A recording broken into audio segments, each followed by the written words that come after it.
Hello and welcome back to Sweet Dreams Anesthesia. Today we are lucky enough to be joined by Justin, who's one of my close friends. He's currently studying for his ANSCA primary exam and is about to be sitting his Viva very shortly in Melbourne. He's been nice enough to allow us to record him doing a practice Viva, and we're hoping that you get some non-technical and some technical skills out of this. As a disclaimer, I'm not a primary examiner. I've made these Vivas using previous ANSCA primary exam stems, and the rest of the Vivas are taken from my knowledge going through and doing practice Vivas while I was studying for exam, as well as experiences and previous Vivas that I've got from colleagues and examiners. So I hope you get something out of this, and I just want to take the time to thank Justin again and wish him all the best in his upcoming exam.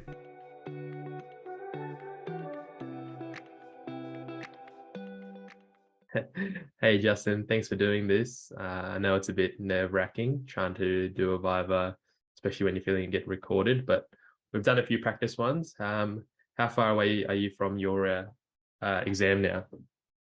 3 weeks. 3 weeks, okay. And you have a date? Yeah, not yet. Yeah. We're still Okay, sitting. good. And it's going to be in Melbourne, is that right? Yeah, unfortunately. Awesome. We'll get straight into it. So we're just going to do a 10-minute Viva today, and it's just going to be two topics, 5 minutes each. 1 minute of perusal. On the day, you know the drill. It'll be 2-minute perusal. You can't write. You have no pen and paper. You just have to think for those 2 minutes. So we'll just do 1 minute this time, and then as soon as that 1 minute's over, I'll let you know, and we'll get straight into it. Okay. Are you ready otherwise? Yeah. Awesome. So we'll get started. Your 1 minute perusal starts now. Your opening question is, what type of hypersensitivity reaction is anaphylaxis?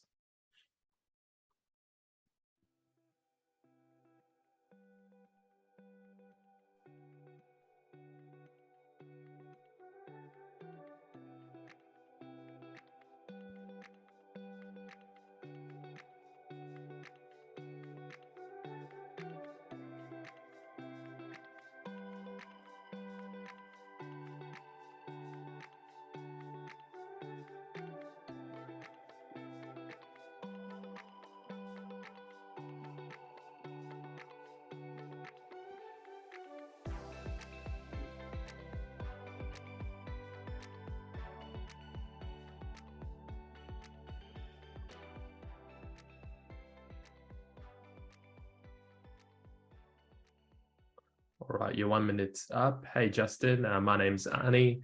On the day, there'll be some bottle of water and some pen and paper. Do you understand the opening question? Yeah, I do. Yep. Great. What type of hypersensitivity reaction is anaphylaxis? Yep. So anaphylaxis is a type 1 IgE mediated hypersensitivity reaction. Yeah. So how does it exactly occur?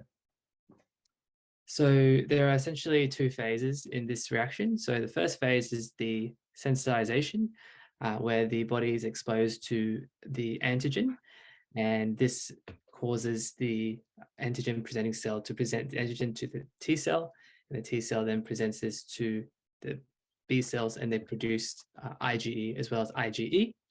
And then IgE coats the mast cells, and which leads to the second phase, which is the degranulation phase. So a second exposure to the antigen binds to the mast cells on the IgE, and this causes degranulation of the mast cells with the inflammatory mediators.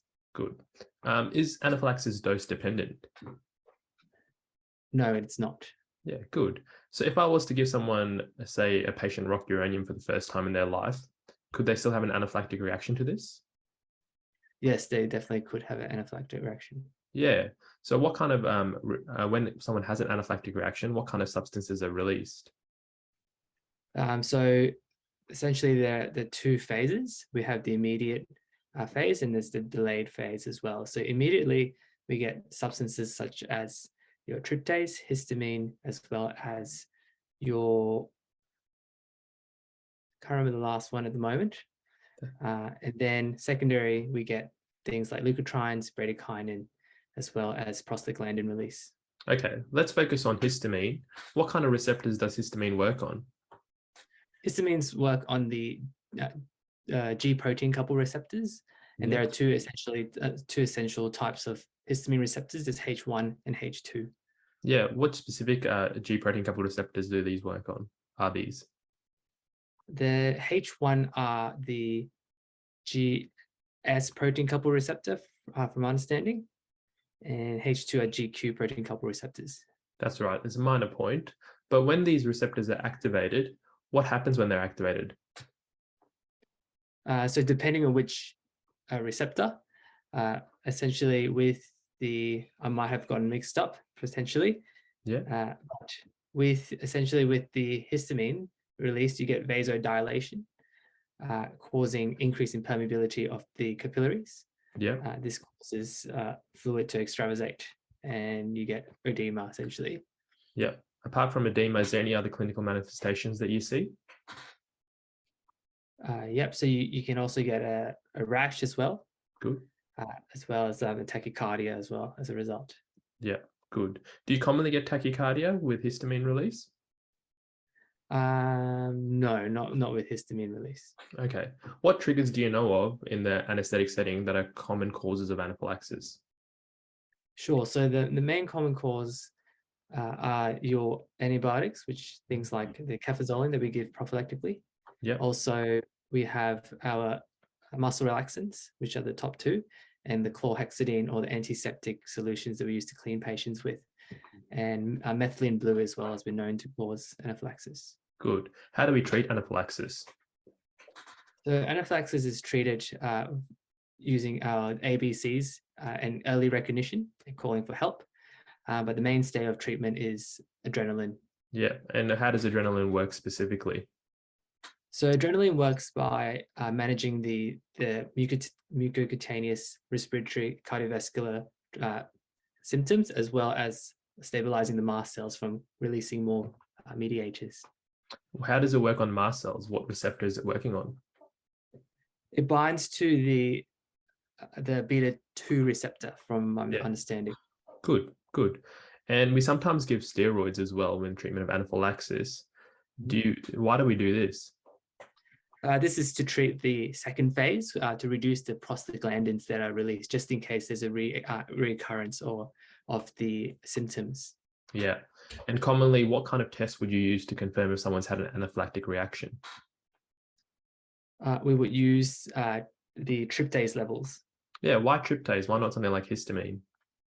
Histamine is quite a non-specific marker, whereas tryptase is released via the mast cells, and it has got a very predictable plasma concentration. Okay, we'll just move on to the next topic here. Mm-hmm. What is the BLM Bits law? The BLM Bits law it's essentially two laws that's been combined together.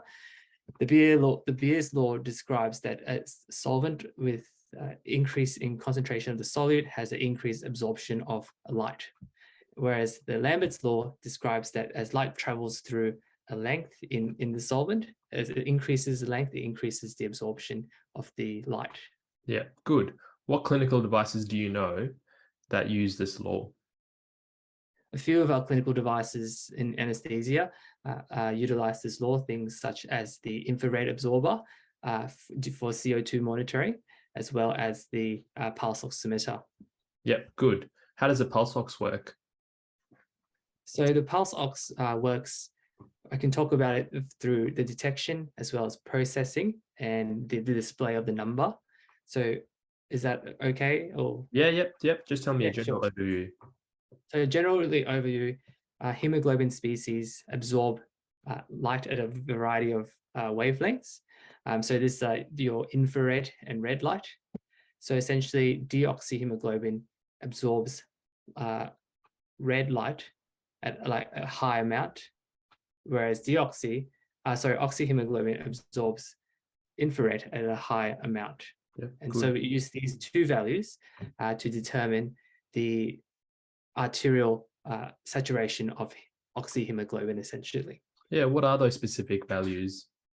Yeah, sure. So oxyhemoglobin absorbs maximally about 940 nanometers, whereas deoxy is around 660 nanometers. So say I was to use a different light frequency, say I wanted to use 1,000 nanometers for oxyhemoglobin and 500 for deoxyhemoglobin. Could I do that? Would it give me the same result? it potentially could give you, probably not, because I'm not sure actually. That's all right. Why do we pick those numbers? Those numbers are the numbers that are the most, I guess, the most different from the two species. And so then we are able to calculate the ratio between them. Yeah, good. Is there any other reasons why we pick those numbers, or those numbers being picked historically? I'm not sure. It's probably just a reference point, really. You could really pick any other number. Yeah, good. So now we apply a pulse oximeter to a patient. What are the components of this pulse oximeter? Yeah, sure. So we have the light, or the LED light, emitting the red and infrared light. And we have, this is encased in an opaque case with the detector on the other side. And this is connected to a microprocessor, which calculates the ratio using an algorithm. And this extrapolates from the ratio from experimental studies from healthy patients breathing hypoxic misuse down to 70%. And then we have a display of the plethysmograph, as well as the number that is displayed on the screen. Yeah, good. What are those what is the way in which those diodes are turning on and off? Yeah, so they alternate between red, infrared, and no light at about 300 hertz per 300 hertz at a frequency of that. And this is to, first of all, get the ratio, as well as take out the ambient light as well. Yeah, good. So if they weren't alternating at, say, 5 to 10 milliseconds, and I made this a bit slower, what would happen to my number that's being displayed? Do you think it would be? Do you think it would change? It potentially could change. Yeah, why is that? This is because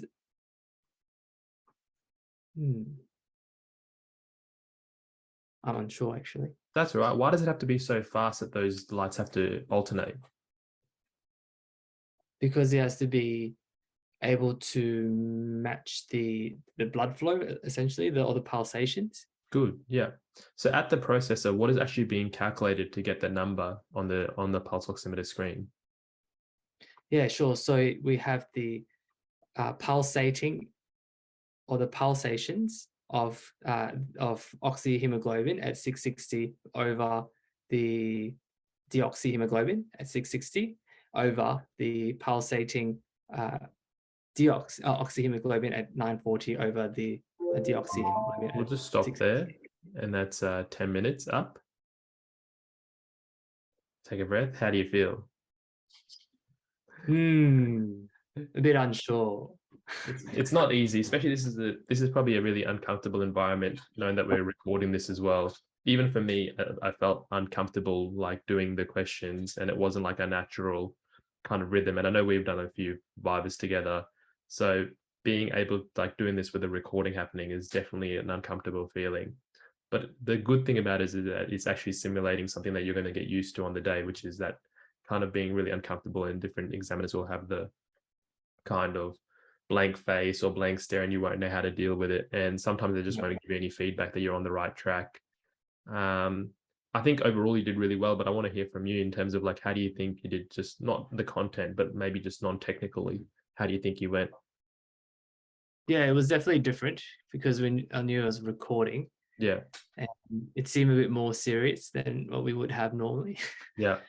But I don't know, it wasn't as bad as expected, but potentially. Yeah. Was there any particular like things that you were thinking, just from a non-technical thing, that you were like, this is what I'm going to try to do? Because I noticed a few things, but I just want to know whether you had something in mind that you were practicing and making sure that you were doing. I was trying to stop saying because I keep using these non-filler words. Yeah. Yeah, and yeah. So I've been trying to sound more, I try to think and be silent rather than use those useful words. Yeah, that's actually pretty good, because I think sometimes we're afraid of being silent because we think we've got to fill up the room with some noise. The other thing I noticed that you did was your opening statements were really quick to the point. The BLM bit, the second Viva, and we'll go through them. The second one, that's a loaded question. To explain the BLM bit law and try and like do it in within 2 sentences is really tough. but I think it only took you like 30 seconds to lay out the key points, tell me what it is and where it's used, and we got on to the second question. So we didn't waste much time as well. And the same thing when you gave your description of anaphylaxis, it was quick to the point, and you're like, let the examiner take you where it's going to go. And again, like, I'm not an examiner, you know that, but you know, this is just what I've experienced and what you would have experienced during the examinations. So we can go into the specific details. So I constructed the Viva with some basic knowledge at the start, then going into more kind of nitty gritty.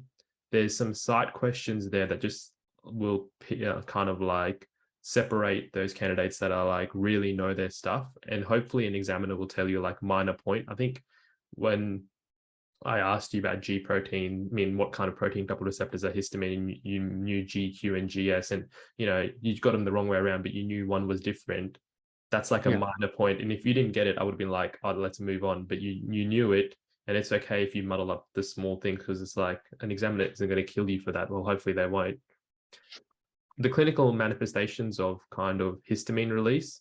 So we'll just start from the top. I think you knew anaphylaxis, you knew the 2 steps, the exposure and the degranulation phase, and you did a good job of summing that up really quickly. Whether it's a dose-dependent response, you didn't get tripped up by that. You're like, no, and that was a great quick answer. It's just like a yes or no answer, and you were quick to move on.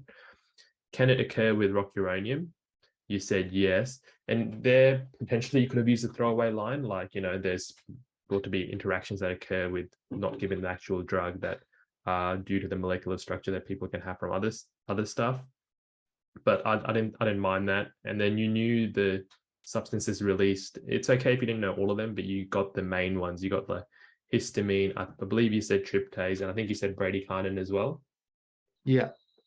And then later on, when we probed you with why to use steroids, you brought up the leukotrienes and the prostaglandins. So you obviously knew all of them really well. The clinical manifestations, so just get into that now. So histamine receptors, there's H1 receptors, which are the ones we commonly block for nausea and vomiting. So if they're activated, patients can get nauseous and vomit, but we don't think of that because they're usually under a general anesthetic.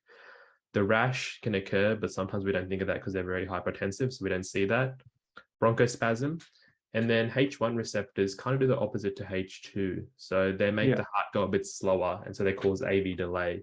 While H2 are like, I'll just think of them as like the kind of opposites. They make the heart go faster. They cause bronchodilation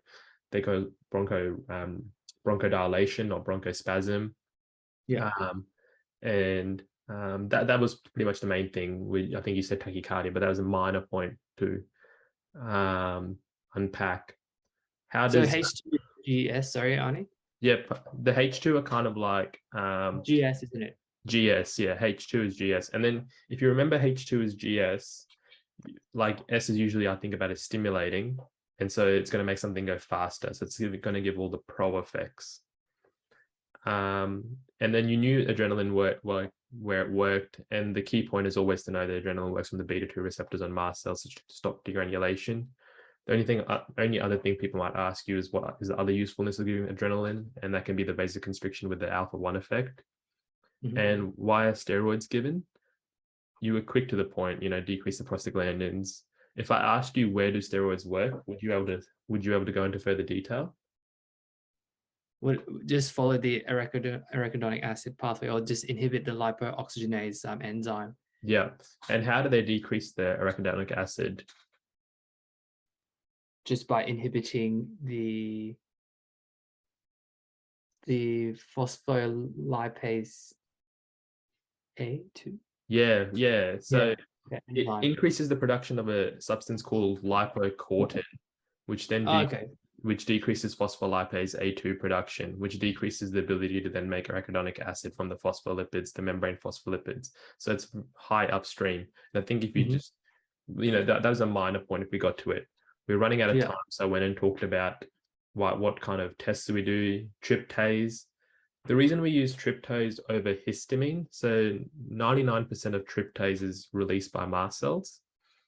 And do you know one of the main reasons why we'd use tryptase and say not histamine? Because it's specific to anaphylaxis or the mast cell degranulation? No, the specificity is there because it's mast cells, but it's actually related to half-life. So the half-life of tryptase is around about 2.5 hours, while Yeah. histamine is anywhere between 90 seconds to 2 minutes. So Yeah. even histamine's release is not going to last long enough for us to try to, measure it. So I think the books have it as different timeframes of when you measure tryptase. What do you have in your head as your answer for it? For when we measure it. So Yeah. immediately 1 hour, 4 hours, and then 24 hours potentially. Yeah, that's Yeah. pretty much what I've got as well. And that's pretty much getting to the end of the Viva, and you pretty much got to there. If we had extra time, I would have asked you about anaphylaxis versus anaphylactoid reactions. Again, Mhm. it's a common one that people love to ask, and then go into what can falsely cause a tryptase to be elevated, and that might be things like mast cell hyperplasia. But that's just going to the extra part. So I think you did really well on that, and you progressed through it pretty quickly. Any questions about that before we move on? No. Okay. So the second question was the BLM Bit law, and we'll make this a bit quicker because you seem to know your stuff around the pulse oximeter really well. Like, I shouldn't have called it pulse ox. I should have tried to be in the examiner mode. But yeah, so you knew the frequencies. The simple reason from what I got told by a previous examiner was why they picked those frequencies is because it was cheap to produce and it has a large enough difference across the range. So the 940 versus the 660 is a large enough difference to like differentiate between deoxy and oxyhemoglobin, and it's cheap to produce as well. So you could use other numbers, and like a co-oximeter has lots of different lights that it chucks in, but a pulse ox is just it's a cheap way to produce the numbers because an infrared light and a red light wouldn't cost that much to produce, hopefully. Yeah. How does it actually work? So the two LED diodes, you nailed the order and the frequency. That question about what happens if we change the frequency, and then going back to, so that question is just like another way to ask something that you've already said, and an examiner might do that just to see what your understanding is. So you've stated a fact saying that, it goes at 300 Hertz, but do you understand what that fact means? What happens if I change that fact? And essentially, it's just as simple as, oh yeah, it goes that fast because we need to be able to measure arterial pulsations really quickly, because arterial pulsations change so quickly, and we want to get rid of that ambient light. So the longer you make that difference in the frequency, so the slower it goes, the more kind of variability you're going to have, and you're going to increase the inaccuracy. So it's just as simple as that, because a cardiac output from systole to diastole lasts 800 milliseconds. So the systole part and the pulsations are so quick that we want to change. We want to notice any rapid changes. Yeah, makes sense. So it's just like the next step, which is just the understanding. How does it work? So you mentioned the processor, and then you kind of gone into the last question I asked you was going to be about the R ratio of absorbance equation, and you were saying it out loud. The only tip I would have is that that's a big equation to kind of smash out. So you can say there's a ratio of absorbance equation that separates the absorbed light versus the alternating current. So the absorbed light in the arterial blood versus everything else, which is like the DC, the direct current, which is like, your tissues, your bone, your muscles, anything that's not moving, your venous blood. Yeah. Because if I was really mean, I would have asked you to draw that equation or write that equation, but you said it out loud. It's so hard to remember. I think I would have written out in the actual exam, to be honest. Yeah. Yeah. And you could do it while you're talking. You can be like, there's a ratio Yeah. of absorbance equation, and you don't have to be talking about what you're writing. You can be talking about other stuff and then using that time to write. It's hard to multitask that way, but you could be doing that as well. Because you know that if someone asks you a ratio of absorbance question, it's probably leading towards the next question being, what is the R value for, 85% or 100%, and knowing the R value. And then it's probably going into what is going to be the components of errors in your pulse ox. And if you get into that and you get into the R values, you're progressing through it really well in the Viva. And then they're going to go down. And if they've changed topics, so we went and started with BLM Bit pulse ox, and now we're talking about errors, you've done well. You're going to be thinking, oh, at least I've got a pass mark. That's a lot of me talking. Do you have any questions? No, I think there were fair Vivas. There's Yeah, core material. yeah, yeah. Apart from that, I think you did really well. There's not much else I would change. I think your pace is good. Certainly new environment, but it didn't feel like you were getting flustered. Even when you didn't know stuff, you were like quick to move on and be like, I don't know, let's move on. But you didn't do that repeatedly. You did it maybe 2 or 3 times in total. So I think overall, really good work. Cool. Thank you.